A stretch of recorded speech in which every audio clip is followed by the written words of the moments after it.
Hey guys, I'm Matt from KH Camera. Today I want to show you something a little different.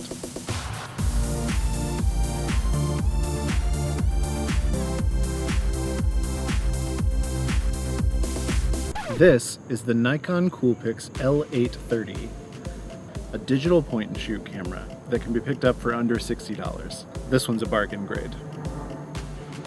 It's not the newest, it's not the greatest, but it is one of the cheapest, and we're going to look at it anyway. You might notice this video looks a little different. That's because we shot it in 30 frames a second instead of 24, because that's what the Nikon Coolpix shoots. Just waiting for the plane to go by.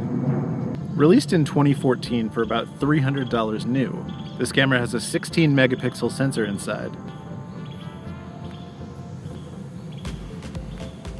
Records 1080p video with a dedicated record button, and sports a lens with a staggering 34 times optical zoom, equivalent to a 22.5 to 765 millimeters. For a point and shoot, it has a surprising number of modes, including a macro mode with a minimum focal distance of 1 centimeter, a panorama mode for getting the whole scene in one shot, and another plane, and 11 different creative color modes for black and white, ultra vivid, maybe too vivid, toy camera, and more. It takes 4 AA batteries, which is actually kind of refreshing, considering that it's not another proprietary thing that could get damaged or lost, like on a lot of other cameras. On the back, there's a tilting LCD screen that comes in super handy considering that there's no viewfinder. But truth be told, 16 megapixels is not all that bad.